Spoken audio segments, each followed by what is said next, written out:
Bramo ato peace 104.3 ena waso egua utie na de hwemama yamamunya na ha ensema hodo ayabo ano omaimo ena ewie yesi enkonwa ede besomo kaseboi etwa ne ho ede afa hello 101.5 yewa dum ewo kumase yebepiem nkran okay 101.7 neat 100.9 yewa ship house abeka junction nkran Ghana ha eni amano ne radio stations awodo pi no makabo mu efa kaseboi ato apeti wiase amade shepia nkoma womo enye bi etie ewiensem a etodwa ne di makotin bi ni ene kase boni mono ye ne National Teaching Council for ebetwetwe nkomo afa teacher licensure exams a say omo ediaba bontin no ehum na mrashe bedwafo nso atiku omato ne din se Parliamentary Friendship Association wey eyeku omode ba behwe apre ayonkofa ene nkabemu ewo mu ne aman ahodo entema ebetimi abo oman no impuntu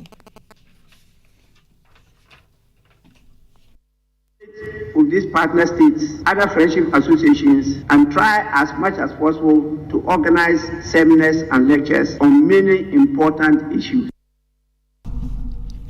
Na yane penyi abedi echi abato komesa corporate services wadano Dr. Bosman Asari ebetwetwe nkomo afa ene mensini abato a ekoso wo mensini ahudu obi na ho nsem no wode ato yanim NDC amanyokuo no so akasa ache mu senanse yo mo hwe mensini abato ekoso ya ohun ne se Jean Mensa onyade obetimi aboa oman kabi mkami amamuo Mami we obi a wani je Ghana democracy ho bia na eso hwe ni ye ko mami we empe ye democracy ya hyehye no onya obeka nto na Justice Henry Anthony Kofi appeals court judge say mampanyi no se wonkoye adwuma ewom Supreme Court a woche mu say judges ahodo edunumu a mampanyi eto omu so omunko Supreme Court nkoye adwuma no ohunu se omododo no eno so mro so sa se de adehye bi ka no weni nsem bi ka ho na awie ye de ba besom wo se prem to break asebo Yede aseda enikabia ma MTN 4G Plus so per internet connectivity ya speed design so ewom fast dia de meka forma wa MTN TurboNet no ene papa no we dey for you everywhere you go. Silzi Eba Center the CB men capsules, CB women capsules, CB soup ena eta ye chie baby eton robia okwa obenye bi ato. Levels natural capsules mani memedro so kwa omo so eboa yen baby eton Robia okwa levels nui ubenya bi ato. Budget cash and carry for one energy blue jeans energy drink abba woman so airtight yechi amedika seboy abrel and this way chocolate drink the here so share I can come for what and carry me mame biama kwa for me name abena be nyano na yesha kasiabono asia na Justice Henry Anthony Kofi or no appeal court judge yes he say mampanyi aboni din se onko Supreme Court na onko ye adwuma na onko to na temu adwuma no ho na odi atodwa kyerem se Supreme Court court batan kase pa Ghana ye court kunu ni eno no nti se base bia ye power ajudge fo be ye dunum se wo monko hwe emmoa mateni ni atentene ntimi enya adwuma wo hunu fom so bia ho ni Justice Henry Anthony Kofi ekanyina ene se Supreme Court adwuma no eso pa na ajudge fo dunum kura ehwa wo senke di bebre eka ho sa ne ebeya adwuma no bekoso ahohare so ntententem so na etumi aboa odi sansemi tudwa enra ebro kopie mu appointment committee of parliament anim na wo mototo na no ne ho na honorable Hassan Tampuri ebisa na sa asemi ya odi nyanu yi emaye. I don't think 15 is a high number. The honorable member has actually set out some of the deliberations of the Supreme Court. Very wide deliberations. Sometimes people just say, oh, even the US, they have 9. Why do we have 12? Why do we have 15 and 16? We compare different things from different environments, different systems. If you look at the 12 that we have now, there are actually 2 panels, only 5. There are only 2 judges extra. The Supreme Court 6, 5. If they are dealing with a constitutional matter, 7. So with the 12, we actually have only 1 panel, 5 more. So the 15 is clearly, as far as I'm concerned, I don't understand what is meant by packing. But it's not packing. There are, as of now, the 3 that you are talking about, they have retired. And if, in fact, it's not 3, actually 4 retired. So if you leave the 3 who have retired, you have to fill the vacancy. Otherwise, the current crop of Supreme Court judges very soon they will start falling off, given the volume of work at the Supreme Court and the jurisdiction. We appeals court judge Justice Henry Anthony Kofi na oda so one appointed committee of parliament enim no a na honorable Brian Echampon abeti film rahebedwani obisa no se anya bi abreport ben na court no timi si gina isa assemwe wo si etwam wo court wo si yi free court no na Justice Henry Anthony Kofi echechemu ese enye sabio atemu adwumaku no etimu po ese bia assembi aba to omanim enti won betwetwe won na ase e wo ho se nye omutimu pokra no na asembi ohono mo a e wo so omutimi to omo bo ase edueduemu yie ehunu de kodepotia ewom ansa na omatimi abu atan e de afa ho wa anye ne saa ahwe ya na okwakoye abu entanchia. We've come a very long way from the old days when you put a witness in the box to lead him in evidence, and that alone, at least in the days I was practicing in Kumasi, some particular lawyer will lead a witness in evidence for 1 week. Now we've gone beyond that. We are using witness statements. Even the application for directions, we've changed it. We are now, if you like, front-loading evidence, documents. These are all meant to speed up the process of adjudication. But you see, the procedure is that you can't avoid rules of court. When it's a criminal case, you have to use a criminal procedure. If it's a civil case, all the applicable rules of evidence, the rules of court, you have to use them. You can't run away from those ones. Na ne kwakra mu na Madina mrahebedwani Honorable Francis Sosu ono so ebisa no efa enipa fa ahodie so entitiaso empempenso my Ghana ejina na Justice Henry Anthony Kofi echechemu se Ghana wo hwe ye mbobie efa nipa fa ahodie so entitiaso no a ye boy homode pa esanse Ghana mamra no kora amakwan a enu ntino wose obia ya oye Ghana ni ba ewo mem oye Ghana asase so no yetimi bon ho ban na obi entitiasa benefa ahodie so. Is human rights promotion in Ghana generally, particularly because of your background as someone who has worked at the Office of Commission on Human Rights, Administrative Justice, all the way to the regional director level. Constitution has a wide range of provisions dealing with fundamental human rights, all provisions. The question is how the population seeks to enforce these rights. But I think that generally I would say that from my point of view, there's no general violations of human rights. But where people's human rights are violated, they have access to the courts, they have access to the Commission on Human Rights, they have access to legal aid and other things to ventilate whatever grievances they have. And I think that we are not doing badly at all in terms of the area of human rights protection and the defense of human rights. Any awoti ye Justice Henry Anthony Kofi ya oye appeals court judge mampanyi aboni din se yemfa no enko Supreme Court na onkotwa na dwuma ye sonyo no nko a Justice ya odako asare ono so appeals court judge ya ono so mampanyi aboni din se yentoto na no no se fata ye de no akopiem e wo Supreme Court no so kopiem e appointed committee of parliament enim no wo mo ebisa no se hwehwe ya hodo ben e na court no ede agu akwan mu a wo behwe se ensem ni bi ohono mu a ye betimi ede court nketo a yenso ni nyina enkonkogu Supreme Court Supreme Court nsem no edoso pa. How to really sit down and train people and reorient the minds of litigants, because we have a tradition. I am an Achin, and we say that as for the Achins, they love litigation. We have a tradition where an Achin man will sell all his property to litigate.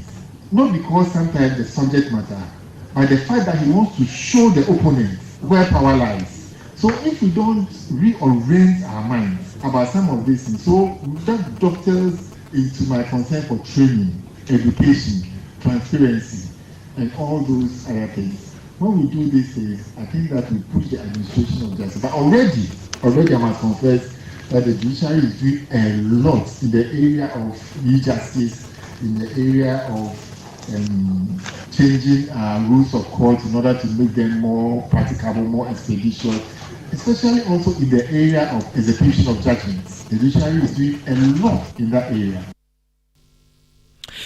Na enwachi ena ya wasan bisa no ya committee no ko ba ko ebisa no ese achade ayede emma aso eyemfomso ese obi edi obi na so obi beche obi ade amana ye bibi ede amano ye betumi akase no waje adamudi ana justice ya wasare da ko esan di ejiremu eba na o kire se achade na nipa ne de ma nya no ne ha adwene na emom no adwenpo a etachiri eno ne asem about whether gates can transform into bribery.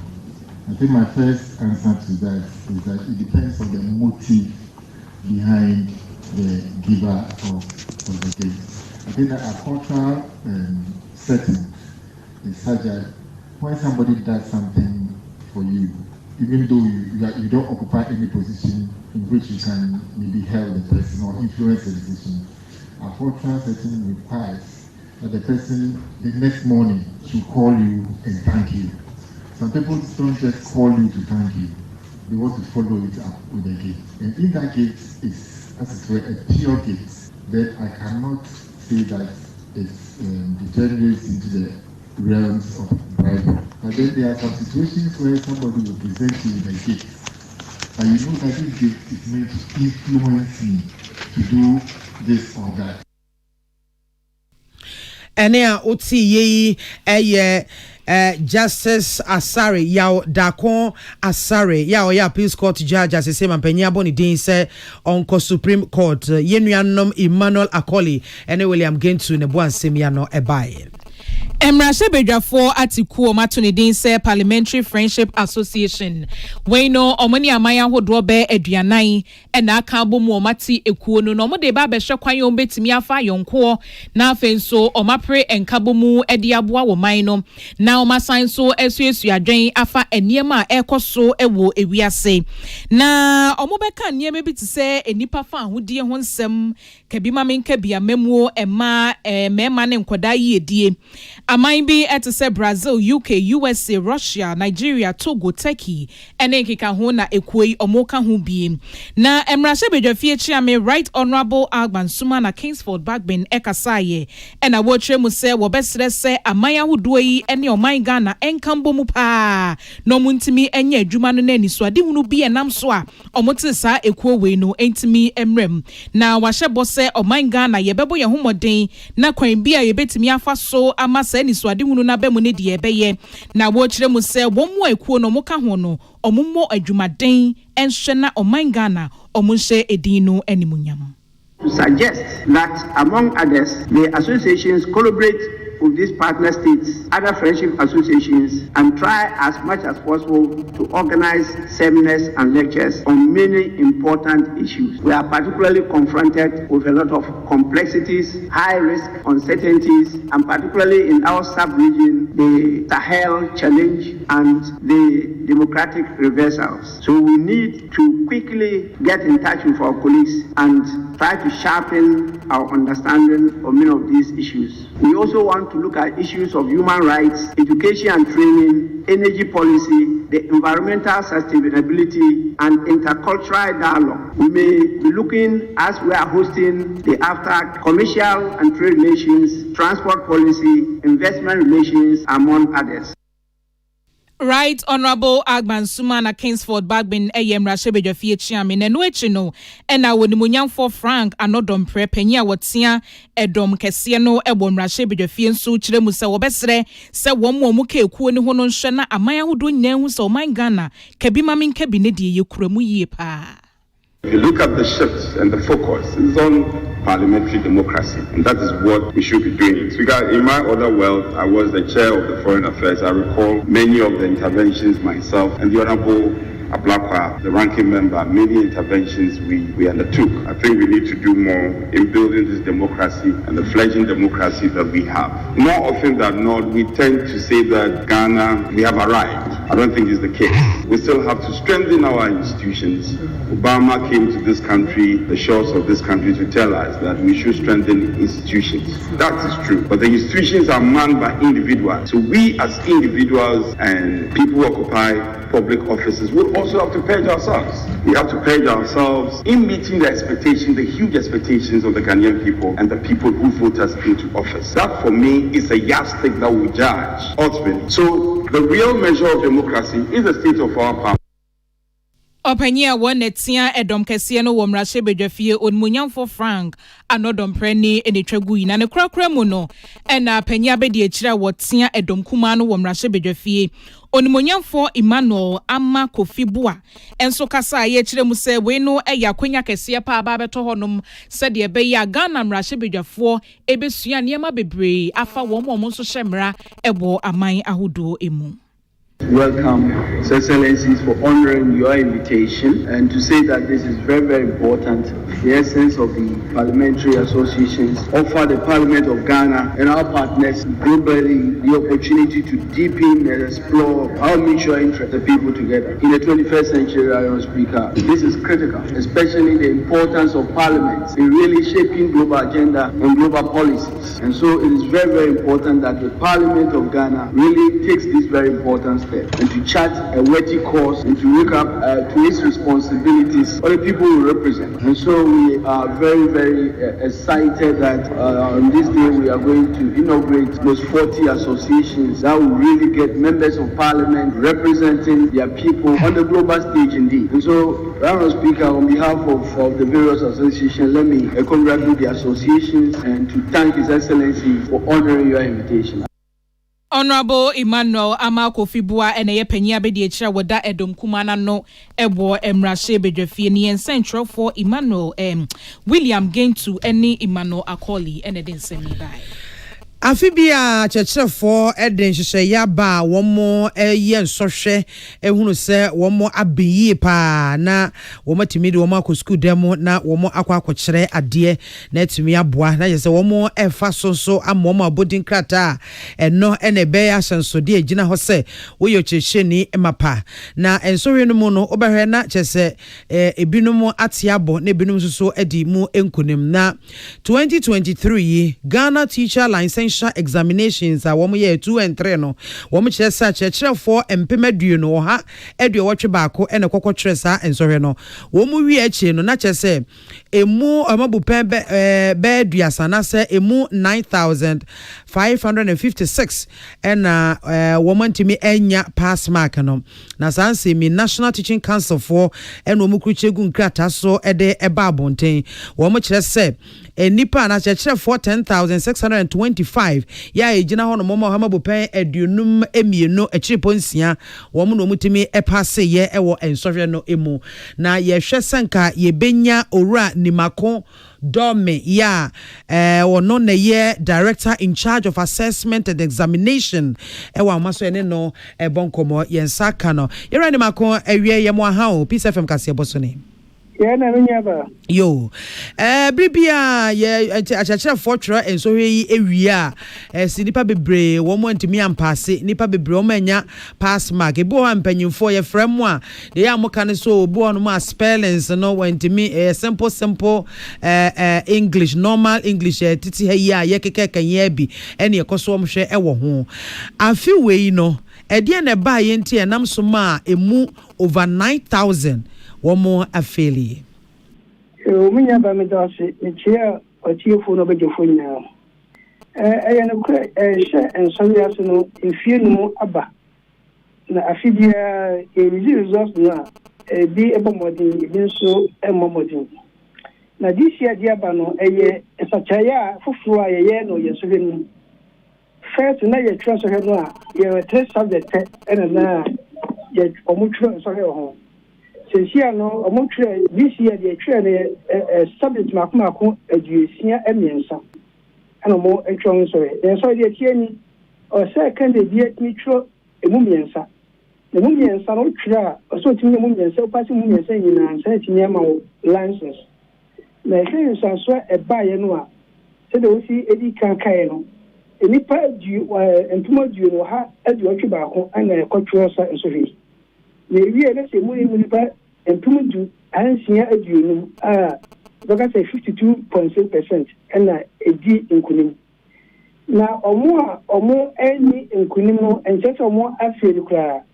Obo more na subject and san onyamu enu obo nso no timi e passe baako je yo mo nyam a entumisia ene akire aduonu mensa omutimi passe subject no mensa no passe no mienu ene ebo nso a yo passe baako pa no eye empim mienu ansia aduana baako na je wonti yam passe baako kura wo sa subject no eye hamotwe aduokon emienu na se misika wo we no a modemo no eye say really so very educated such a woman really so very educated and he even say candidate the pattern of the questions the first and he got so many past questions here or more answers so the trend to make sure say a mayor question the bond question so move the way the pattern of questions is here say questions is here say your question the bond question here educate what you sure say to passes we say in consensus.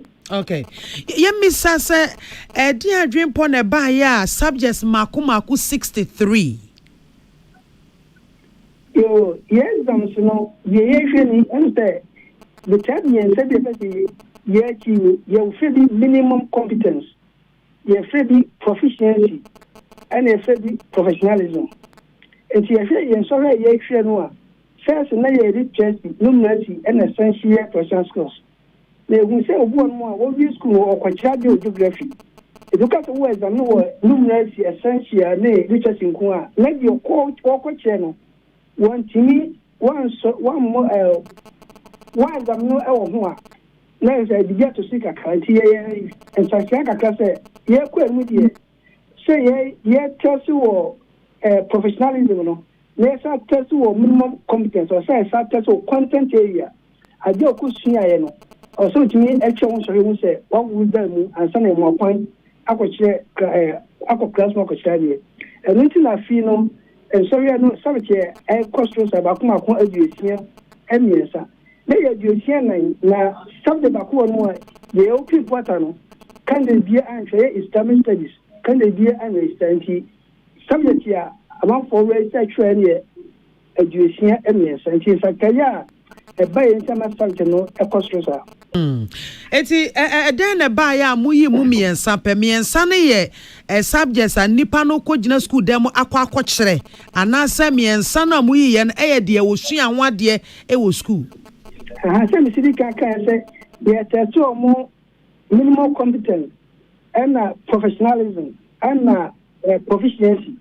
It is subject to miensa na ba ko ye general paper na general paper no numeracy kakra wo anse nkutebo akra wo ana bofu kakra wo ana efebi essential professional skills and also say what this your question methodology ni sa na manema no kakra nso ana je to su ne first pedagogy no say we go class how are you going to manage the class ana methodology ni na pedagogy ni ye di kan minimum competence no general pano ye test no now what this pedagogy is test na fe the question university has a career education your person about classroom about so and so now you exam or sensitive three subjects say which in person say you know say about professionalism what in Kunumu about proficiency with 70 years so what in Kunumu and about minimum competence say as a teacher here o class over charge over market or scores over are they up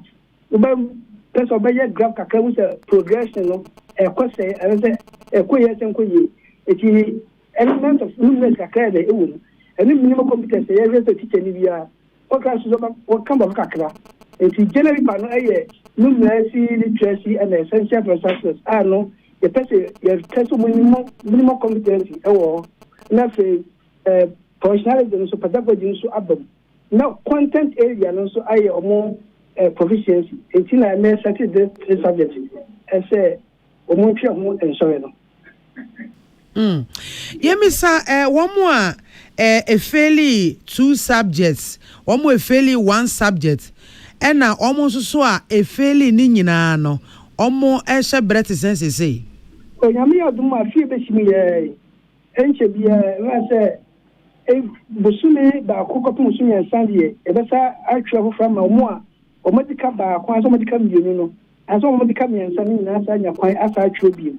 Now, what you sure say, and I'm saying, you can't ban more experience the way question city. Next, as I'm saying, what the mobile cost for. Eti, more failing in next day, you know, more chance on mobile betro. By chance, we know a chance on my betro. Oh, okay. And I did one year crown to the crown, you said, dear, or council of side review. Eti, ain't going to say or betro, no, yadi or betting me a quatch that. And when you land on passing your lances, he said, but you are trashing no, your lances not a Be abase kebe to me as a licensure exams on who cry yanka yencham en free honomo. Would you see a tremor beboa and I am an antena honemo maybe I am sacra be a womb? Okay, as a baby another politics, no, young technocrat, it is a my phone casota. Now, Ubamua, last year, oh, yeah, political crano. And in fact, yeah, share, sir, and so we are seeing. UK government to nipa by ebe share Ghana quite fast so a year social and when we say yes standard na certain and no more is at par I say pet the consequence basa no mo ye say ni teacher ni bia be free Ghana akoyuga no okoyuga uba so ko chira dia just outro and sorry mo no 2 years qualifying teachers status or so outro but I'm say umba hwe ye no a ye no mo dia no standard penalty UK aban any Canada aban I say teacher need to free Ghana akobi okuta salances na okwa ye man entro sa ensorine ebi enti fa so dire bire no mo die etosu be say Ghana teacher National Teaching Council and yema training institutions no standard be a friend national teacher standard and no mo share the training no it's so actually movie I say yeah document that mo some fan training who say omo atinye atwe wo na omo miti standard na ye kano ana ye to should be ye different institutions here training teachers eti ye wo ni by your Cape Coast your career education your Jackson so many institutions it was a standard assessment emo mo nyina akwa say woko share driving school akosia you so many driving schools but we are say DBA omo say man as you see here the training regardless no omoatini amiti sa manual standard o say we also call you mo eye exams no sample meet time akwan last akwan kauka so na eje na akoye so many institutions train teachers and then the train o money na ye document o mo issue to mo ya ye say na sa document mo so fancy no mo no omoatini meet standard no mo no aye hwe no to mo meet ye no so ampa standard document mo no issue get in no the sense so much media or say more lances actually there should be international standards best practices over the world they give a copy of profession via actual and essential exams it is nurses actual doctors actual architects actual it is here as a teacher from actual and essential exams here now as a who akoba as international standards the best practices I just say profession via no also actual lances licensure exams no more lances so you have practice the person okoye no ye ran mako ha wi ya bedwa se I was here for Irani Macron Dome, director in charge of assessment and examinations at the National Teaching Council, and I'll take CNN Airborne and Common. Now, yes, I saw Ewa Homasubio, president of the Teacher Training Association Ghana tag. Yes, I can Homaso and also so Yeneno Edin Komo Jefta Nana Kwame Sefa. Jefta area Yamwahao. Yo, licensure exams teachers Troy 2023 dear no aba be mojidia se monsa ke bi mahwem wo ne san after any kind lecture o se fu na kuna mi so ba I'm a very kind answer. So I am more edema, ABS program, no, quality education for the first batch, no, education control. The American I concentrate on our pass mark, so it seems the American being on my associate, my pass mark on my parents, no, and it may be a pretty, but I can't say answer.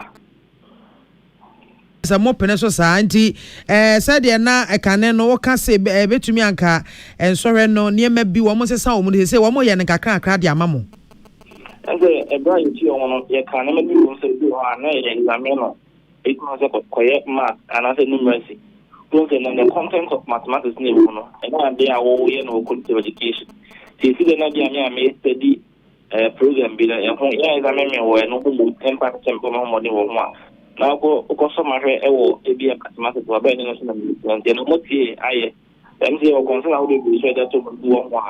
I want to say, go 8, depending on the Abamasa. Okay. Me GDS they say o ma sha ase kakra no baby beba bibia ebeto ekwanmu na chese bibia fa de amamo. Sir. Yeda se wie Way Jefta Nana Kwame Sefa or no NA President Eda Teachers Training Association Ghana tag and no and out is no edin common.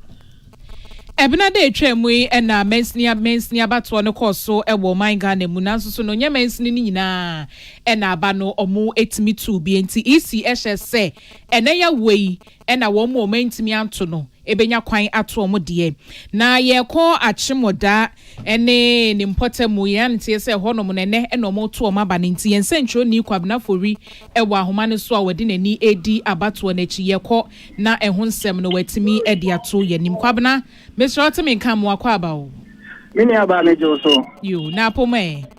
Oba de adom na won so di. Nyame adom bibia boko. Mr. We na abato no se na eko. Jo se oba eye atem da ene ne mpatemu anmo a efa district etwa ne ho hia bi se Asiase district, Brim South, Brim North. Afi so eye Atimansa district na tese ofuatia yedi ene ne mpatemu. Atenema so across o mu nyina ene ena isia bie abato enwumani se omonto assembly members so abana onyi assembly members ombegina omanemu ewo mu various electoral areas no said odin kan nanka ebnada no ena na wo senka auto nenso eniema ba kum yenu nti no omontimi anto ene mabo apro ni bia wo achimda empatemu anam na wo hwe said abato no ekona boko Bnada no na yesi ye nyantiti ye wo baby say ubekona say the opiki number 1 wo ballot paper no so no na ubekona de bia 3 and 4 aha entisa bibia da na kwem fa bambo ho nsam nso ni nyina da na kwem a say uko police station bia na ade say bibia foto wa no police station ba ko pe oda no no ye so Wednesday hona me call ya na omuchiman anopa no nanka pinche bi eyini ti sanse bi mu trebe ebi mu nto aba ho na other opponent no akofa ye car aseso omode omaba eno na nanka ye insinuation nenso abambofo mo ho ye ha omukọ ho no mabibia ekoda na akwamu a yante bonibia ensiwo uye nu fi wo de nka ya mse be bia yakobia no abato no ekoboko nemum sa de ye beto amampanyi ne parliamentary candidate here to almost aba ye hwe ubekona no papa ya sunlight tintin na ebi yemna mba yemna me ba kanene na me di akire no aha no entisa crowd share voter turnout na enso ani efitin anopa na me bo apro bepim damre no police station ba kwa me koya na tese nipa na to obro so pedre pa na ye 200 nipa he no na ato abano nenso Osha said to general election siko ewo odane ne mpatemu a na tese ne de no enya kura na eno me bisa emu kakra no de omo to aban bebre na kan say o ma ye disappointed na tese o ma ba mabu esanse na omu nyina ani actually Tuesday no Bnada na no mo dwin se beto abanti ama so sa no enkofo bebre abamabu assembly members bebre amenya omo nso na omo din komo no omo nso chirema ade aha omo pa esanse ele no Ufro bi aso meto aba no se me de me call me jaso na ka ebnada na me boa me ho na ama so ntimi nya da ade meto enti ama ya din pa mo a omu wura fiem pa nkofo achew se omuba eda beto omaba nti uba eye odan ne mpatemu a efa assembly members abato a ekoso no se na etie e wa hanu Yo kwabna ye bedo wase ene wamane bo we yen central ni kwabna fori na obo amane free achim dan ne mpotemu wo mu a nya ebna de twa mu mentimi anto mensni abato no nene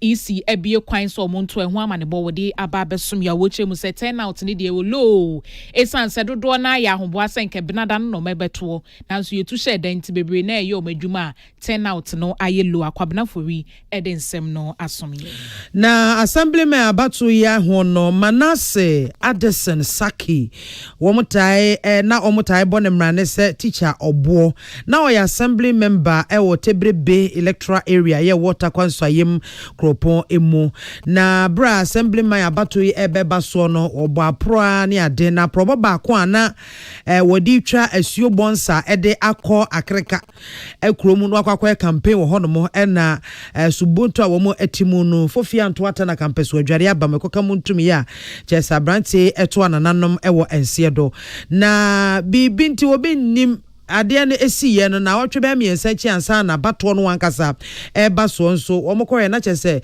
ni mfoni ni ade ewo abato krata no eso ema omanfo tokozo wawumpo no womoto aba ema no ewe eye munyina monimsem dada na yekoye nsentwere ni apia dankwa eho na yene no edi enkomo efa Tebrebe edie no eho ansana yebekọ apia dankwa edie no yenko Electoral Commission Judicial Deputy Chairman in charge of corporate services our Electoral Commission Dr. Bosman Asare wabahoma so a said abato no eho nsensem ekono yene no edi eho enkomo Dr. Bosman ewie yemo ha o menjo so achie for nso nyina yo etie for ejo so pa say na bato no esi ekoso fa said ya mudi moni butan sa pepepe na ekoso anase challenges be asa PMB so far the anti challenges here as you baby na some young some report about ko eka say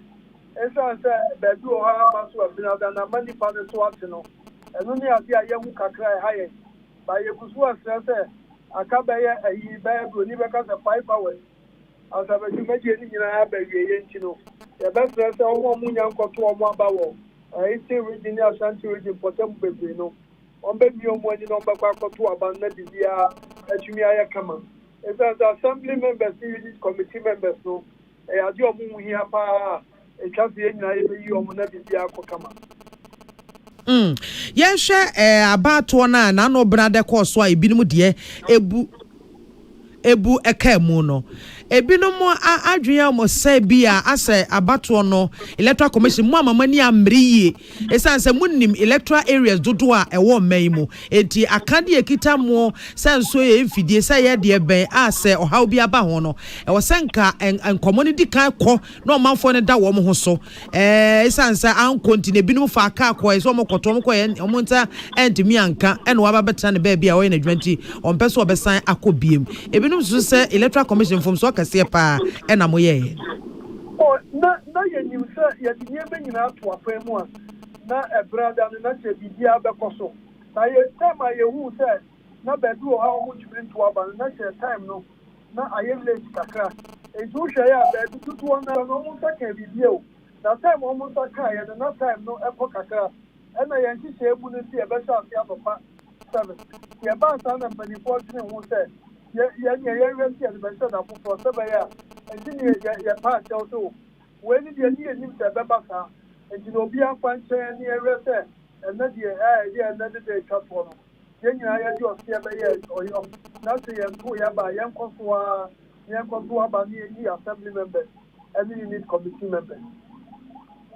Nia esie intino ni nipa bi no mo Akan se Electoral Commission munye krado se 2024 abato no mu betimi aye ama eho ate a yenya sanka bia ewo ho mo are ready but ready bia me fa me say ya yet the Electoral Commission we ya bako semu a 2019 ya two this level election and no pena It's a movie my and the Dacope.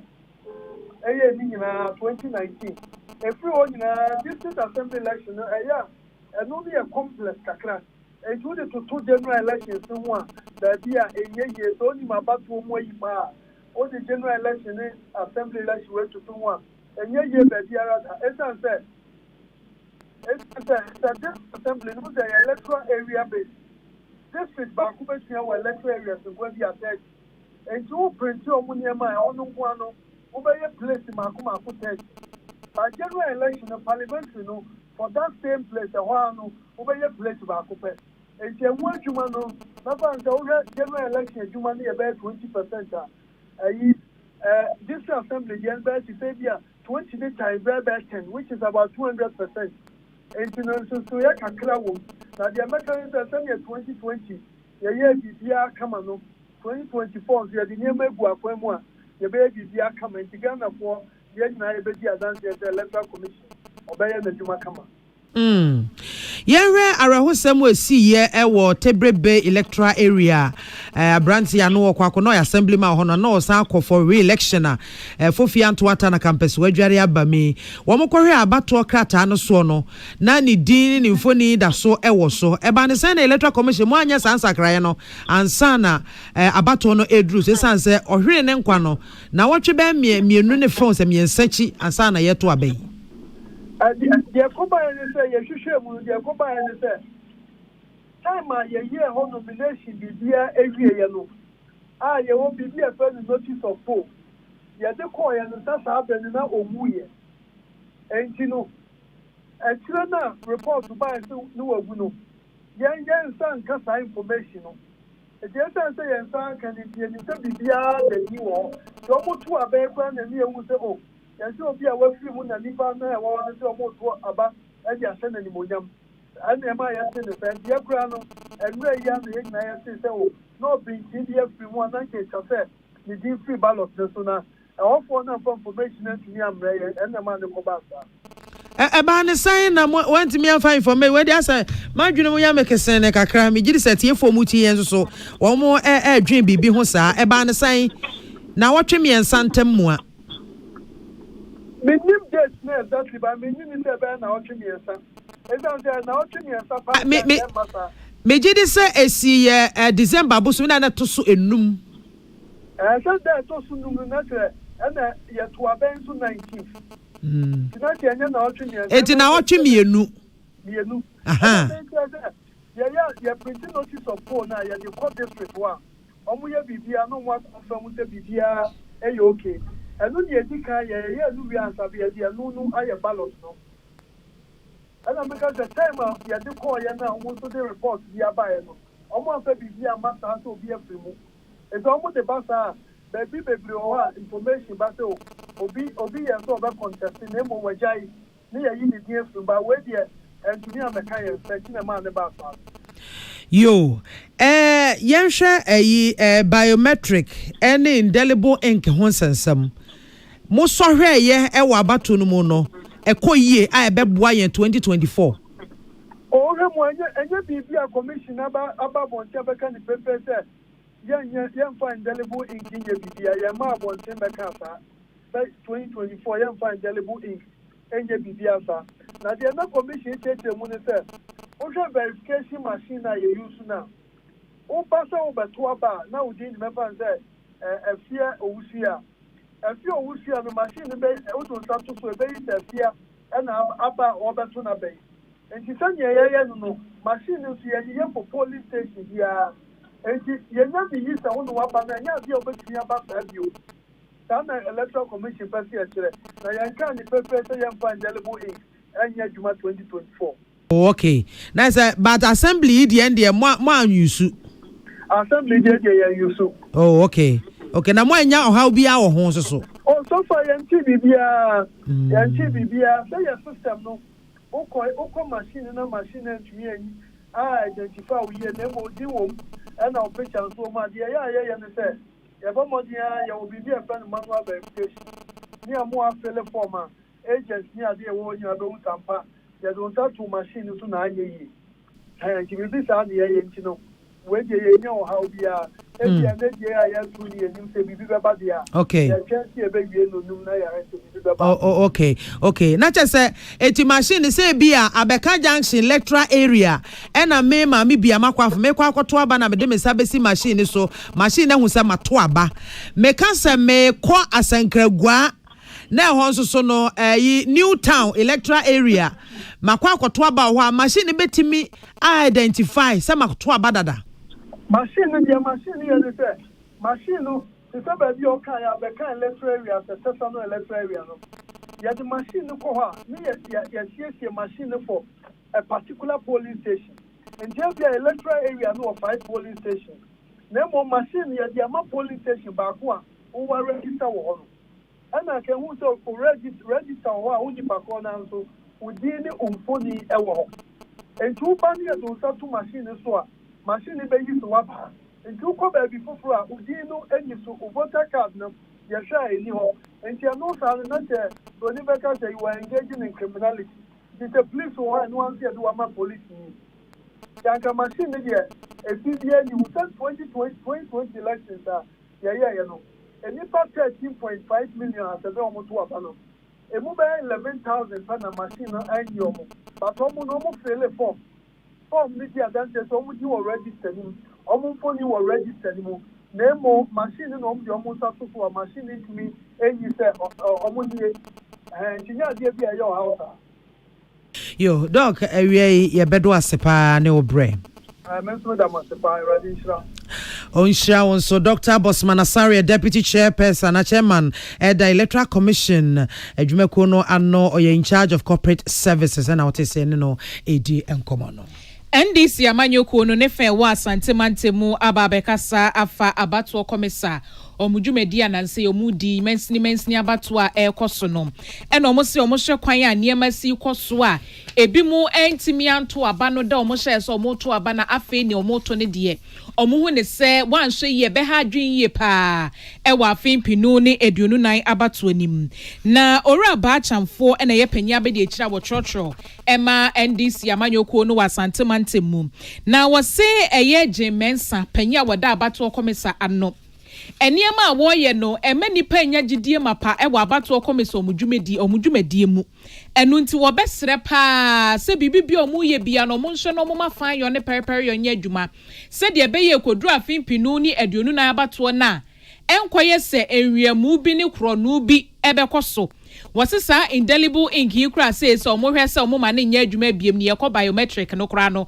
eno so question mark ewo ho na omo NDC fo ne de bibisa akoba kronu bi koso na omo hu bibia enya de omo besoso so eduru ho so ama obi ama meka se omo ha adwen na omo mpesa asumdwe be ye adwuma ora ba chamfo akasa edi afasa ensem yi ho ne krakra mu no wose 24-hour economy street worker na wose nka ekoso wa santemantemu December boso me da na etoso eduonu ba kono ye ene no entimi amaso a wode ho nkyiremu nso atodwa 47 constituencies na easy ehhehye nioma bi wo ho a yegidi se club ro ni beka se incompetent na adwuma no nso ani ontimi nya adwuma because bin see that se 47 constituencies nyana bebia bi wo ho a yanye elections ohwe manson kwanta about 22 electoral areas Fidiasi 6 electoral areas okomampon 15 electoral areas clear incompetent the tosu bi emka yeto abawie na se bebi ba ko mienu bi tom na se ya nto a enye dodo sei ba ya nto anka de chin ya na nka yeto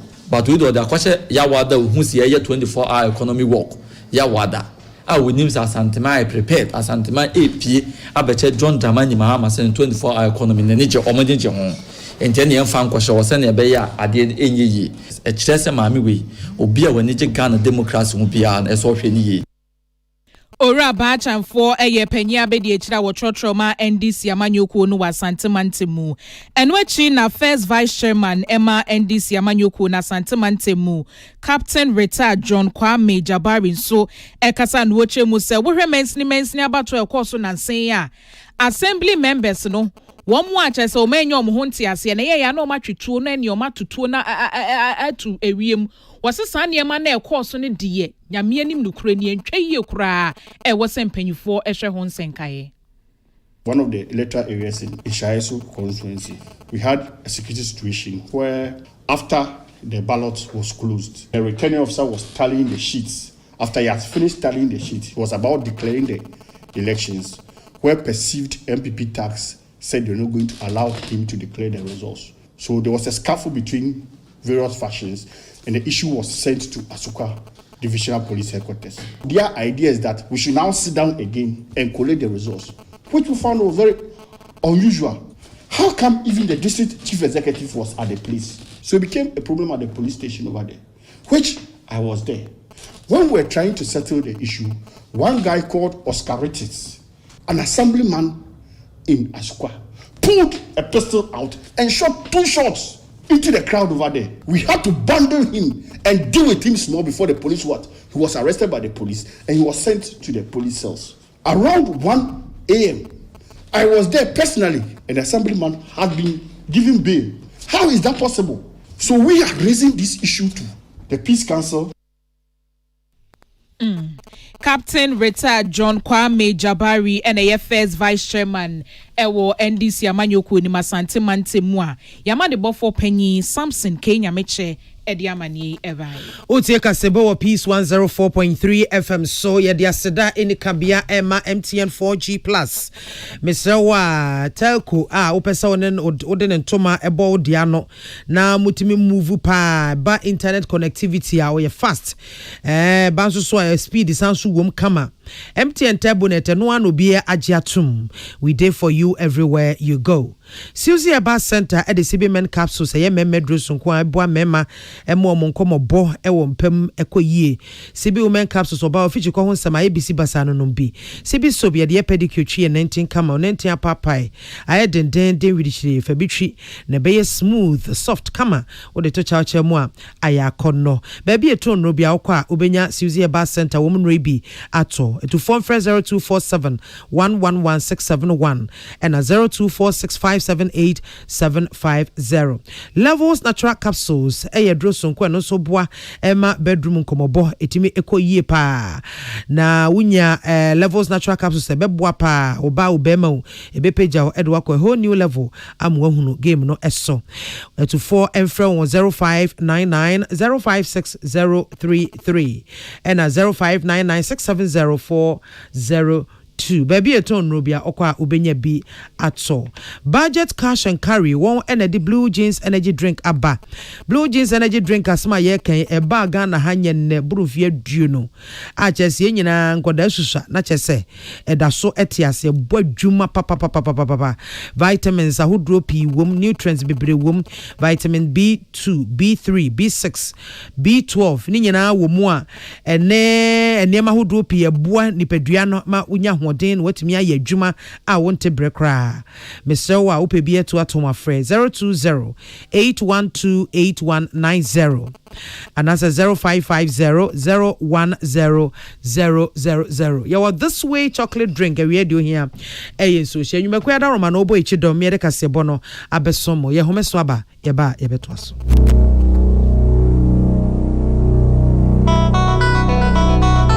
I didn't realize her. Oh, Mr. Q, ni buha, femi bi why. My wife grew a goom anymore, no. Mr. Q, dear Sanyana, take it easy. As a word for the how can I take it easy? Ojam, Nibusa, a mass saying, and Mukunum, Atoka, my woman. Nema Kotoka, and Monogam, after Nipedimechi, Ebe show. Woman, if Robana Noa, and yet ye, Copet, Dream, Mr. Q, ni bibanum, Nami Husa, may your bar. Now, my body no be firewood, a true dear here, and no one say, why am you said you sure to what was sort of call? Ojam, would you know you? Is that a petrapa? Okay, and I saw Banus what come. How? Woman, you and we said the Padiana, and I said, when I don't know the house of firewood. Unyas you, Kunlun Ghana Limited at Aroma. What did Mr. Q? Abbey, I didn't know what's out of Panic, no did our woman. Say what did I say? I'm a humbia. Jibiconum, a sir, wako herba, chemical, and a pharmacy. Do one so and wako Kunlun Ghana Limited, East Legon, a Champion Junction, and answer for 0244 139 176 and 0204 139 176. Thank you, because you must say I like that.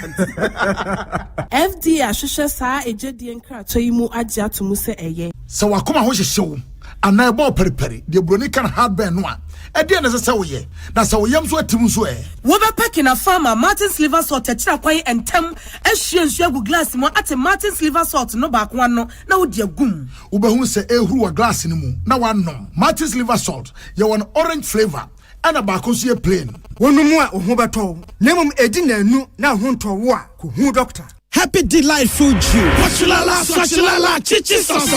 Afrana pa. Epe pashu breakfast and was in woman. Joe happy delightful juice against with toast, cereal, and even them cool. And bread and fifi. The most fridge man. Happy delightful juice. One of one. And you be here. I come here to relax away. Swano when you're. Let's say what a chamado.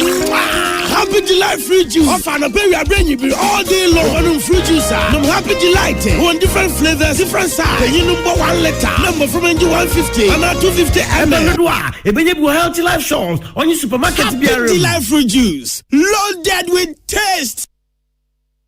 Tune it in. Turn it up. Peace FM. And rip off the knob.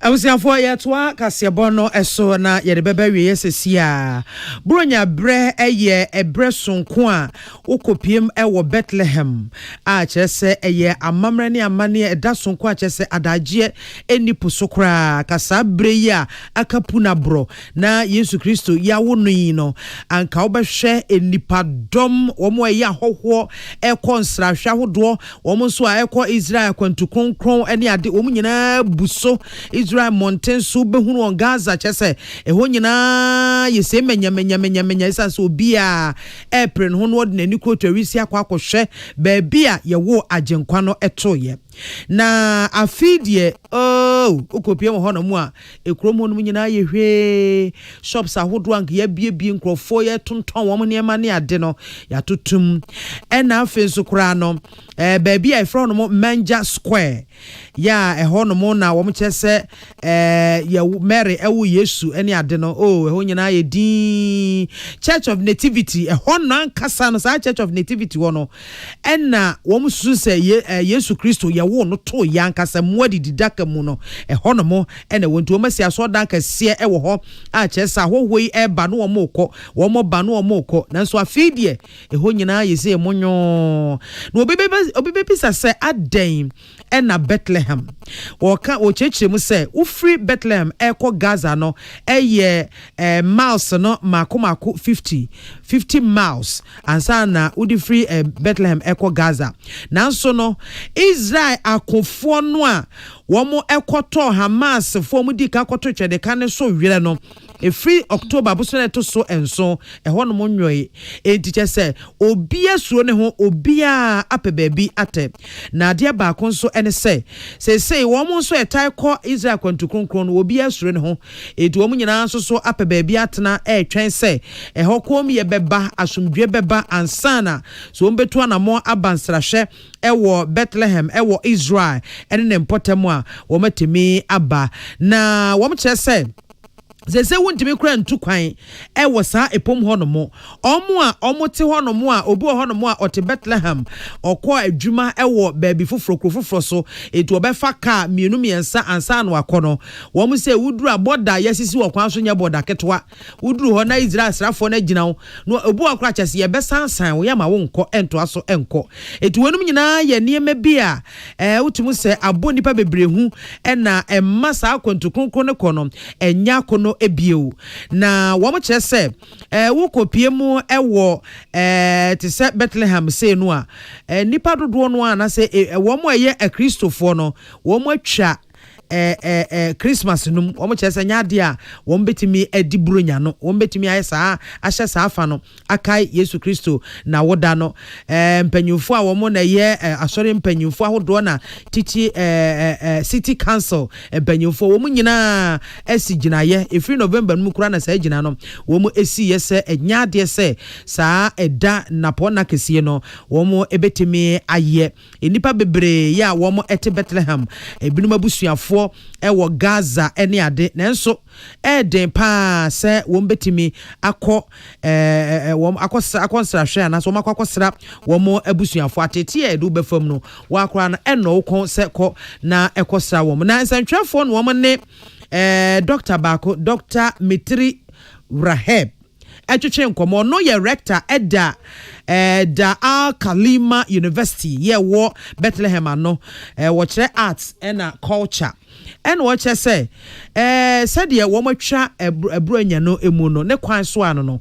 eno daddy eno ye nsenkyene a egina ho no mo ese wo mo ne adehye pepiankoma yakum wo mo e wo Gaza pepre so no enyina eka bom esu se nkra free Gaza asoya wo hwapomden ensem so ababeto dwa ene se enipa makomako empem du nwotwe ena enam Israel mine ensa so ahwere wo mo enkwa efri October bosome no emu ewo Gaza pepre so na saa empem du nwotwe no emu mpem nwotwe eye nkoda ya mu se we eya rehosem a se ye wo mo ani bronya ewo saa pom ho no mo no a na kire se wo mo ne wo mo ade ato wo mo ani wo mo die mia ni nyina esu abom Ghana ha de bibia nsiye ye tie ni jem edi bronya no ye de ye di ni di pa Kesseh bono esi akenkan fo awie wote yenka eye me mame biama kwa fo me ne abena bayi nyano aseda enkoma MTN 4G plus wope internet edwane pa